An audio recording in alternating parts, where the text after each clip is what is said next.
So, guess what today is?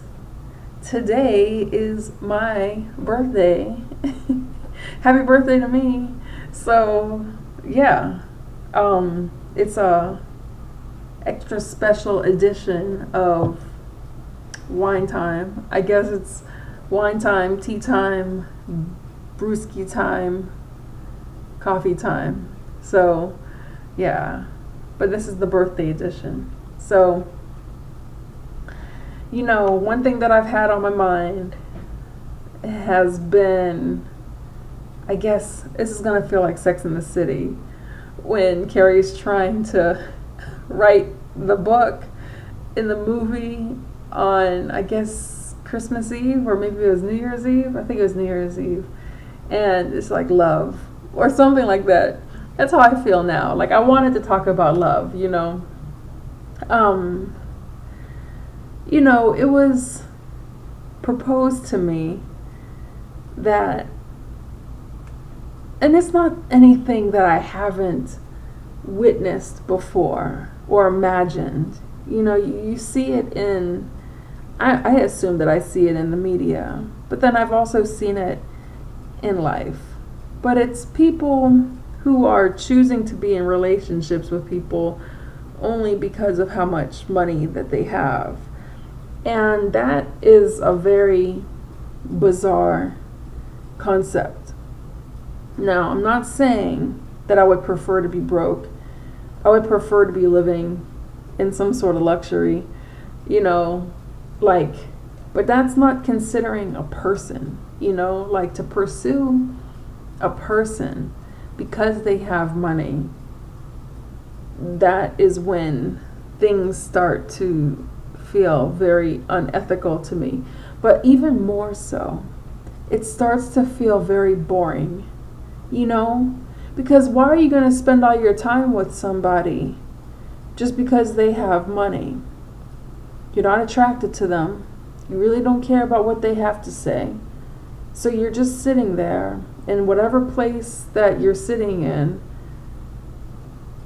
probably some big ass place somewhere with a whole bunch of money, but you aren't, and you're just spending money, but you're really not enjoying the time of the person whose money you're spending.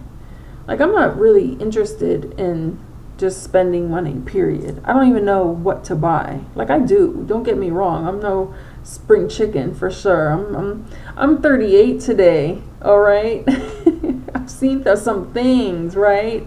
No, but seriously, I get it, I like nice things. I've seen nice things, everybody has been around stuff. It's just, after a point, you see that it really isn't the point,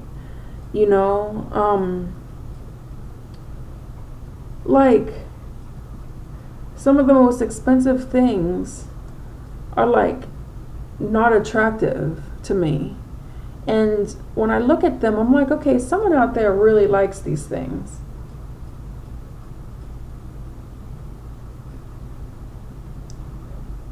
Someone out there probably has a genuine affirmation or adoration, I should say, for this thing that I think is just ugly. I'll give you an example. These Hermes Belkin bags, I guess it's a Birkin or Belkin. I think it's a Birkin. But it's that ugly ass Hermes bag that is so coveted. And I remember when they first came on the scene, this bag costs this much. And people were tripping. It's $10,000. I think it was Angelina Jolie, in the 2000, maybe 99, 98, 2000. And I was like, that shit looks it just doesn't look good, man. It doesn't look like it has any style. I think most of all, My biggest problem are the handles on it. Like, you put those handles on any purse, I'm running. I am running. Like, those handles went out of fashion a long time ago. And for these bags to be up into the hundreds and multiple hundreds of thousands of dollars, it's like, that's cool and everything. And maybe people really like it. But to me, it's an example of, like, there isn't anything left in the world to illustrate how much something could be. Like, what is the next step up? A solid platinum Birkin or whatever it is.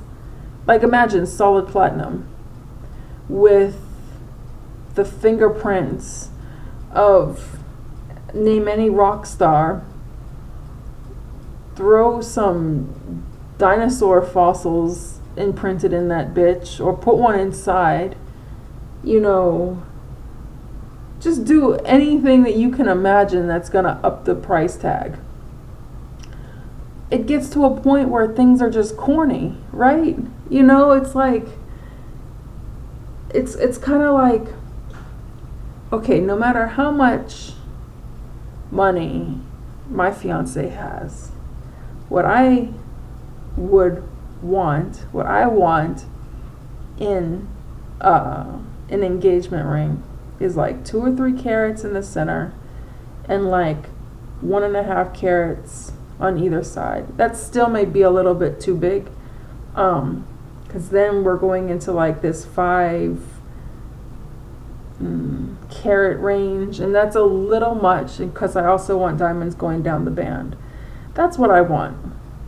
You know, it doesn't matter if there's $100 billion in the account. Too big of a diamond on a finger, to me, looks a little corny. And I really don't feel like, you know, I don't know if I'd be paranoid, but like, that part doesn't really even concern me. It's the appearance that gets me. Something that's so big, it just, you know, like when things get to be too big, it's kind of like in the Titanic, in Titanic, the movie. And Rose has that big ass heart of the ocean thing, you know, and it's just this massive diamond. And they had that thing in a necklace. Like, imagine that in a ring. Even the necklace is just too big. Like, that thing should be on a crown somewhere, surrounded by a whole bunch of other shit. And the crown is full of metal, able to support it. But if not, like, just imagine this big ass thing around your neck. It's just, it looks goofy, you know? And that's where I think things are at, like, nowadays. Like, you take any pair, like, I remember when red bottom shoes, like Louboutin shoes, became really famous, like some years ago, like maybe 10 years ago. And it's so funny because, like, you have girls that are doing some things for these shoes, and I'm like, girl, you're not able to keep up, you know? Like, those things are gonna be out of season in about 6 months and totally worn out in about 4 weeks, if that, you know. Get some dents in those things, get a scuffed sole, it's done. And I used to joke, you know, like, the same girls that are effing and sucking for Louboutins are the same ones that won't pay the money for valet, so they wound up walking up the street block after block because, you know, they didn't want to pay the money for valet. And then you have the other ones that, you know, do whatever it takes to get valet. But you understand, I'm not saying all women are like that, but in my city, in the city that I was living in before, I saw a lot of stuff and I heard a lot of stuff that just wasn't cool firsthand. You know,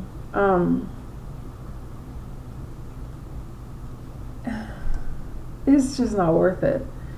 And then you fast forward, or you like completely switch tracks, and then you go to someone who you would like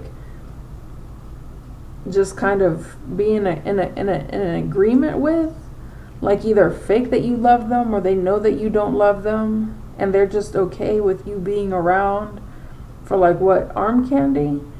Like that to me, it seems miserable, you know, because being able to talk to somebody, you know, like, and by talking I mean like sharing energy, you know, like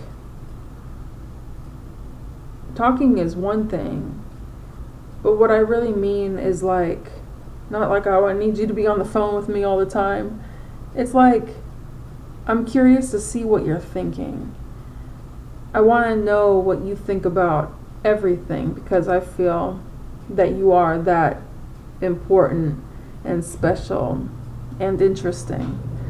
I want to spend my time with you, and it doesn't matter what we're doing, because you are what we're doing, and hopefully I am too, you know, like I would like for somebody to feel that way about me, the way I feel about them.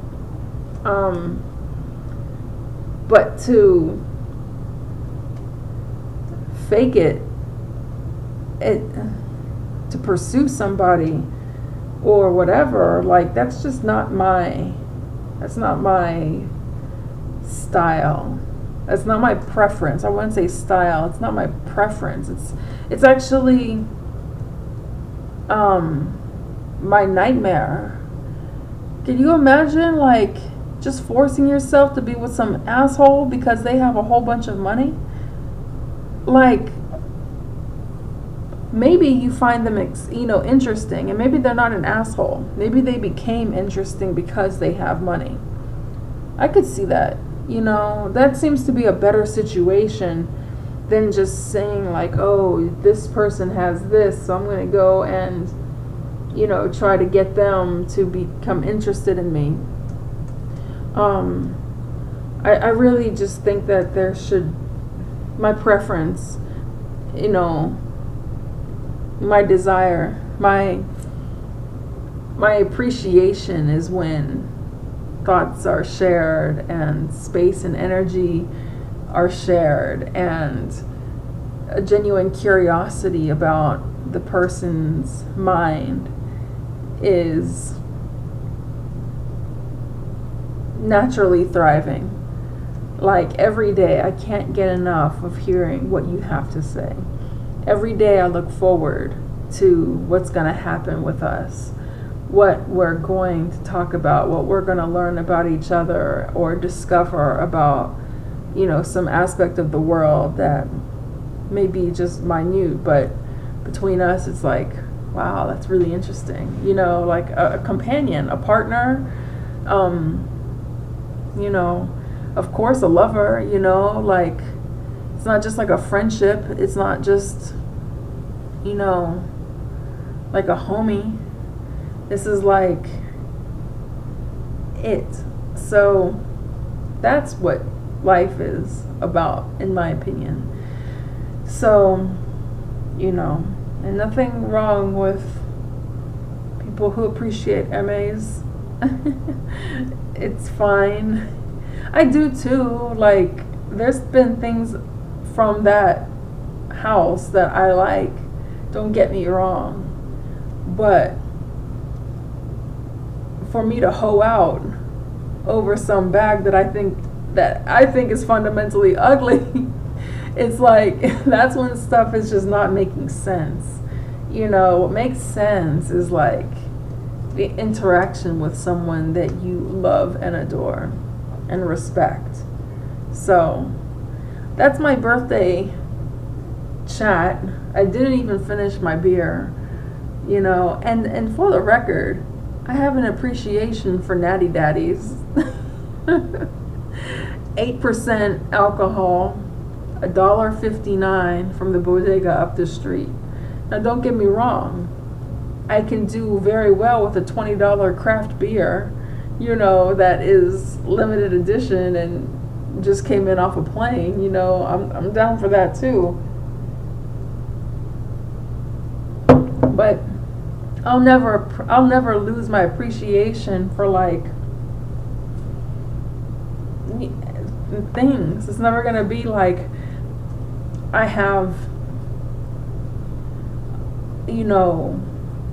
X amount of money, so I can't buy these things anymore. It's like I like an 8% beer. Who else is making 8% beers that aren't full of hops? Tell me about it. You gotta go to like Steel Reserve. You gotta go to that 211 black and red can with the gold top. You gotta go to Natty Daddy. Like, I don't feel like drinking some 8% IPA that's gonna make my head implode. I don't want that. Like once in a while, but I always make my way back to what I fundamentally and genuinely like. So hopefully that made sense. It made sense to me and it was on my mind and I just wanted to share that. So with that, I'm going to go back to my birthday night and I will see you soon and I hope that you're doing well. Bye.